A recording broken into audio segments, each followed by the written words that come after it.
Hello नमस्कार दोस्तों, मैं स्वागत करता हूं जीरो एजुकेशन पॉइंट पर। आज हम लोग जीके और करंट अफेयर्स के कुल मिला के 30 प्रश्न देखेंगे। सभी प्रश्न महत्वपूर्ण होंगे। देख सकते हैं स्क्रीन पर किस प्रकार प्रश्न पर आज चर्चा होगा। निम्नलिखित में से किस देश के पास लिखित संविधान नहीं है? चौथा राष्ट्रीय हिंदी सम्मेलन 2024 का आयोजन कहाँ किया गया है? मुंबई अहमदाबाद बुलेट ट्रेन के लिए 100 मीटर लंबे स्टील पुल का उद्घाटन किस राज्य या किस केंद्र शासित प्रदेश में किया गया है? तो आप किसी भी कंपटीशन एग्जाम की तैयारी कर रहे हैं, railway, banking, SSC, BSSC, UP police, UPSI, army, Agniveer, Bihar police, CTET, Delhi police, तो आप इस वीडियो को लास्ट तक ज़रूर देखें। देखते हैं आज का पहला प्रश्न। आज का पहला प्रश्न है, कौन सी संस्था नज़र रखती है कि बैंक वास्तव में नगद शेष बनाए हुए हैं? ए में है भारतीय स्टेट बैंक, बी है भारतीय ग्रामीण बैंक, सी है भारतीय रिजर्व बैंक, डी है इनमें से कोई नहीं। तो क्वेश्चन कह रहा है कौन सी संस्था नज़र रखती है कि बैंक वास्तव में नगद शेष बनाए हुए हैं? इसका आंसर ऑप्शन सी हो जाएगा, भारतीय रिजर्व बैंक। देखते हैं दूसरा प्रश्न। कह रहा है निम्नलिखित में से किस देश के पास लिखित संविधान नहीं है? यूनाइटेड किंगडम, बी है संयुक्त राज्य अमेरिका, सी है ऑस्ट्रेलिया, डी है बांग्लादेश। तो किस देश के पास लिखित संविधान नहीं है? तो वो यूनाइटेड किंगडम हो जाएगा, जिसको इंग्लैंड बोला जाता है। ठीक है, एक ही बात है, इंग्लैंड बोलिए, यूनाइटेड किंगडम बोलिए। देखते हैं तीसरा प्रश्न। भारत के किस राज्य में ऊन सर्वाधिक उत्पन्न होता है? हरियाणा, राजस्थान, मध्य प्रदेश, जम्मू कश्मीर। तो भारत के किस राज्य में ऊन सर्वाधिक उत्पन्न होता है? ऑप्शन बी हो जाएगा, राजस्थान। पहला नंबर पे राजस्थान है, दूसरा में आपका जम्मू कश्मीर है। देखते हैं चौथा प्रश्न। चौथा प्रश्न हम लोगों के सामने, तक्षशिला विश्वविद्यालय किन दो नदियों के बीच स्थित था? सिंधु तथा झेलम, सतलज तथा सिंधु, झेलम तथा रावी, अव्यास तथा सिंधु।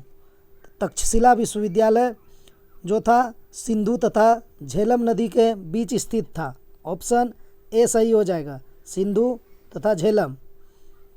पांचवा प्रश्न है, एक सामान्य मनुष्य के लिए सुस्पष्ट दृष्टि की न्यूनतम दूरी सेंटीमीटर में कितनी होती है?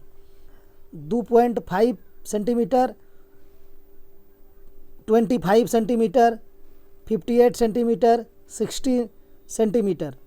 तो एक सामान्य मनुष्य के लिए सुस्पष्ट दृष्टि की न्यूनतम दूरी जो होती है वो 25 सेंटीमीटर होती है। ऑप्शन बी सही हो जाएगा। छठा प्रश्न है, हिमालय पर्वत श्रृंखला डैश एक उदाहरण है? वलित पर्वत का, ब्लॉक पर्वत का, रॉक पर्वत का, ज्वालामुखी पर्वत का। तो हिमालय पर्वत श्रृंखला जो है वलित पर्वत का एक उदाहरण है। ऑप्शन ए सही होगा। सातवां प्रश्न है, निम्नलिखित में से भारत का कौन सा पड़ोसी देश स्थल सीमा से घिरा हुआ देश नहीं है? नेपाल, म्यांमार, भूटान, अफगानिस्तान। तो क्वेश्चन को समझिएगा, कह रहा है भारत का कौन सा पड़ोसी देश स्थल सीमा से घिरा हुआ देश नहीं है? नेपाल तो स्थल सीमा से है, भूटान भी है, अफगानिस्तान भी है। आपका आंसर हो जाएगा ऑप्शन बी, म्यांमार। यह स्थल सीमा से घिरा हुआ देश नहीं है। देखते हैं आठवां प्रश्न। प्रश्न है, पंडित जवाहरलाल नेहरू की सर्वाधिक चर्चित पुस्तक है? Glimpses of world history, discovery of my India, an autobiography, D है इंडियन टूवर्ड्स एनार्की। इस क्वेश्चन का आंसर होगा option B, discovery of India. Pandit Jawaharlal Nehru की सर्वाधिक चर्चित पुस्तक है। देखते हैं नाइन्थ प्रश्न। अगस्त 2024 में किसे रेलवे बोर्ड के नए अध्यक्ष और मुख्य कार्यकारी अध्यक्ष के रूप में नियुक्त किया गया है? अमरदीप सिंह भाटिया, संजीव रैना, सतीश कुमार, सिंधु गंगाधरन। तो अगस्त 2024 में रेलवे बोर्ड के नए अध्यक्ष और मुख्य कार्यकारी अध्यक्ष यानी अध्यक्ष और सीईओ किसको नियुक्त किया गया है? तो इसका आंसर हो जाएगा ऑप्शन सी, सतीश कुमार को। 10वां प्रश्न है, आरबीआई ने यूपीआई पेमेंट के जरिए टेक्स्ट पेमेंट की लिमिट 1 लाख से बढ़ाकर कितनी कर दी है? 5 लाख, 4 लाख, 6 लाख, 10 लाख। तो आरबीआई ने यूपीआई पेमेंट के जरिए टैक्स पेमेंट की लिमिट 1 लाख से बढ़ाकर 5 लाख कर दी है। ऑप्शन ए सही हो जाएगा। 11वां प्रश्न, किसे पेरिस ओलंपिक 2024 के समापन समारोह के लिए भारतीय ध्वजवाहक के रूप में नियुक्त किया गया था?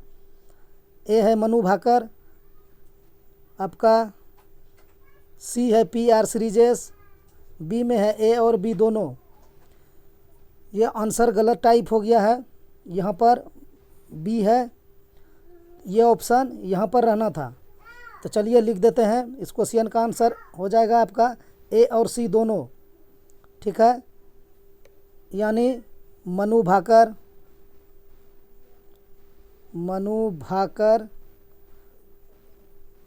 PR श्रीजेश, ये दोनों थे। ऑप्शन ए और बी दोनों सही हो जाएगा। पेरिस ओलंपिक 2024 के समापन समारोह के लिए भारतीय ध्वजवाहक के रूप में नियुक्त किया गया था मनु भाकर को और PR श्रीजेश को। मनु भाकर आपका निशानेबाजी से संबंधित है, ठीक है, और PR श्रीजेश आपका हॉकी खिलाड़ी है, हॉकी से। देखते हैं 12वां प्रश्न, अगस्त 2024 में किस राज्य के पूर्व मुख्यमंत्री बुद्धदेव भट्टाचार्य का 80 वर्ष की आयु में निधन हो गया? ए पश्चिम बंगाल, बी तमिलनाडु, सी उड़ीसा, डी सिक्किम। इस क्वेश्चन का आंसर होगा ऑप्शन ए पश्चिम बंगाल। बुद्धदेव भट्टाचार्य पश्चिम बंगाल के पूर्व मुख्यमंत्री थे। ऑप्शन ए सही हो जाएगा। 13वां प्रश्न है, भारत में मैंग्रोव वनस्पति का सर्वाधिक विस्तार किस राज्य में है? ए गोवा, बी पश्चिमी बंगाल, सी आंध्र प्रदेश, डी उड़ीसा। तो मैंग्रोव वनस्पति का सर्वाधिक विस्तार भारत में पश्चिम बंगाल में है। ऑप्शन बी सही हो जाएगा। 14वां प्रश्न है, हर्षवर्धन के शासनकाल में भारत में कौन आया था? ए है फैयान, बी है लॉर्ड डलहौजी, सी है हिटलर, डी है वैनसांग।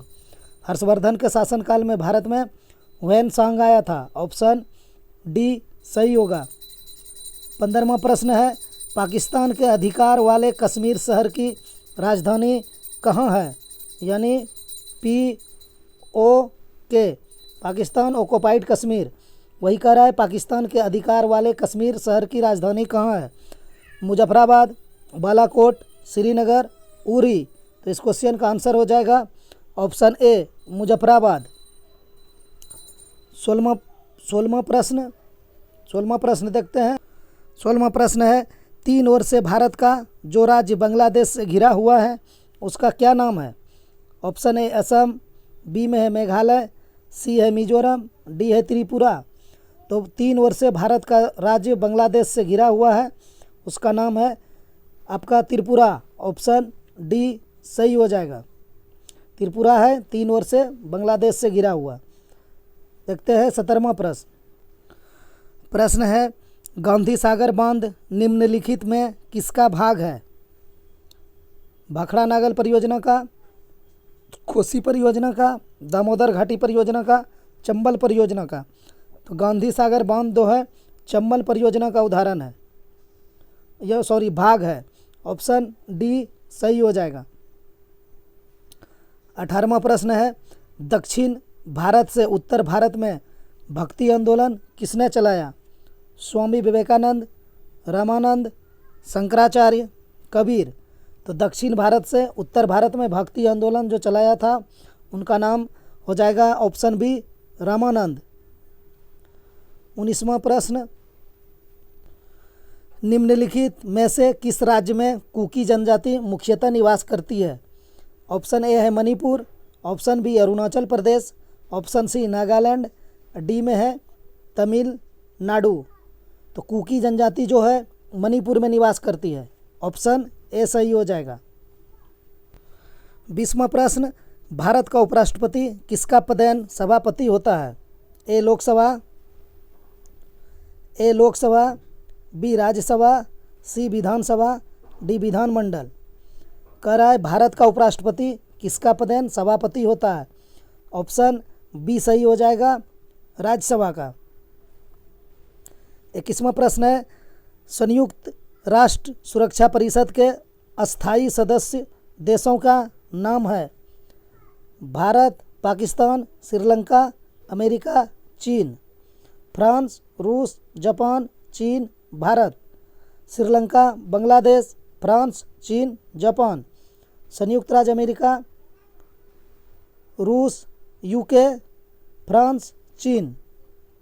तो इस क्वेश्चन का आंसर हो जाएगा संयुक्त राष्ट्र सुरक्षा परिषद के अस्थायी सदस्य देशों के नाम है आपका यूएसए हो जाएगा, संयुक्त राज्य अमेरिका, रूस हो जाएगा, यूनाइटेड किंगडम यानी आपका इंग्लैंड हो गया, फ्रांस, चीन। ऑप्शन डी सही हो जाएगा। 22वां प्रश्न है, पैरालंपिक खेल 2024 का आयोजन कहाँ किया गया है? फ्रांस पेरिस, चीन बीजिंग, भारत नई दिल्ली, कोलंबो श्रीलंका। पैरालंपिक खेल 2024 का आयोजन जो किया गया था वो आपका ऑप्शन ए हो जाएगा, फ्रांस पेरिस में। 23वां प्रश्न है, मुंबई अहमदाबाद बुलेट ट्रेन के लिए 100 मीटर लंबे स्टील पुल का उद्घाटन किस राज्य या केंद्र शासित प्रदेश में किया गया? गुजरात, दमन और द्वीप, महाराष्ट्र, दादरा और नगर हवेली। देखिए ये बुलेट ट्रेन का प्रोजेक्ट जो है 100 मीटर लंबे स्टील पुल का उद्घाटन किस राज्य या केंद्र शासित प्रदेश में किया गया है? तो ऑप्शन डी सही हो जाएगा, दादरा और नगर हवेली। देखते हैं 24वां प्रश्न, सतह से सतह पर मार करने वाली बैलिस्टिक मिसाइल शाहीन-2 का सफल परीक्षण परीक्षण किसने किया?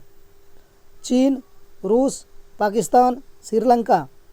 तो शाहीन-2 का परीक्षण जो किया है वो पाकिस्तान ने किया है। ऑप्शन सी सही होगा। 25वां प्रश्न है, अगस्त 2024 में गृह मंत्रालय ने केंद्र शासित प्रदेश लद्दाख में कितने नए जिले बनाने का फैसला किया है? ए में 4, बी है 1, सी है 5, डी है 3। तो गृह मंत्रालय ने केंद्र शासित प्रदेश लद्दाख में 5 नए जिले बनाने का फैसला किया है। ऑप्शन सी सही हो जाएगा। 26वां प्रश्न है, अगस्त 2024 में किसे है फिर से अगले 5 साल के लिए ये लोग लिखा गया है, ये लोग है एलजीपी इंग्लिश में बोलता है लोक जनशक्ति पार्टी, तो वही लिखा है लोक जनशक्ति पार्टी का राष्ट्रीय अध्यक्ष चुना गया है नितिन गडकरी, सम्राट चौधरी, चिराग पासवान, धीरेन्द्र ओझा। तो अगले 5 साल के लिए लोक जनशक्ति पार्टी का राष्ट्रीय अध्यक्ष चिराग पासवान जी को चुना गया है। ऑप्शन सी सही हो जाएगा। ये रामविलास पासवान जी के पुत्र हैं चिराग पासवान जी। देखते हैं 27वां प्रश्न, ब्लैक होल फाइंडर ऐप किस देश ने लॉन्च किया है? श्रीलंका, अफगानिस्तान, नीदरलैंड, रूस। तो ब्लैक होल फाइंडर ऐप जो है वो नीदरलैंड्स ने लॉन्च किया है। ऑप्शन सी सही हो जाएगा। कहीं कहीं आपको हॉलैंड भी लिखा हुआ मिलेगा, ठीक है, तो हॉलैंड नीदरलैंड को ही हॉलैंड बोला जाता है, ठीक है। देखते हैं 28वां प्रश्न, युग युगीन भारत संग्रहालय का उद्घाटन किसने किया है? नरेंद्र मोदी, द्रौपदी मुर्मू, अमित शाह, गजेंद्र सिंह शेखावत। युग युगीन भारत संग्रहालय का उद्घाटन जो किया है वो गजेंद्र सिंह शेखावत जी ने किया है। ये आपका पर्यटन मंत्री है, सांस्कृतिक और पर्यटन मंत्री इन्हीं के द्वारा गजेंद्र सिंह शेखावत जी के द्वारा आपका युग युगीन भारत संग्रहालय का उद्घाटन किया गया है। ऑप्शन डी सही हो जाएगा। पर्यटन मंत्री है। देखते हैं 29वां प्रश्न। चौथा राष्ट्रीय हिंदी विज्ञान सम्मेलन 2024 का आयोजन कहाँ किया गया है? लखनऊ उत्तर प्रदेश, भोपाल मध्य प्रदेश, रांची झारखंड, श्रीनगर जम्मू कश्मीर। चौथा राष्ट्रीय हिंदी विज्ञान सम्मेलन 2024 का आयोजन जो हुआ था वो भोपाल में हुआ था, मध्य प्रदेश के भोपाल में। ऑप्शन बी सही हो जाएगा। 30वां और लास्ट प्रश्न है। दोस्तों चैनल को नए देख रहे हैं तो सब्सक्राइब कर लीजिए और बेल आइकन प्रेस करके जुड़ जाइए और अपना तैयारी को आगे बढ़ाइए। वीडियो को शेयर कर दिया कीजिए आप लोग। देखिए कह रहा है किस देश द्वारा 2025 में गोभी रेगिस्तान में विश्व का पहला थोरियम पिघला हुआ नमक परमाणु ऊर्जा स्टेशन शुरू किया जाएगा? ठीक है, रूस, भारत, जापान, चीन। तो इस क्वेश्चन का आंसर हो जाएगा ऑप्शन डी चीन। वीडियो देखने के लिए धन्यवाद। मिलते हैं नेक्स्ट वीडियो में।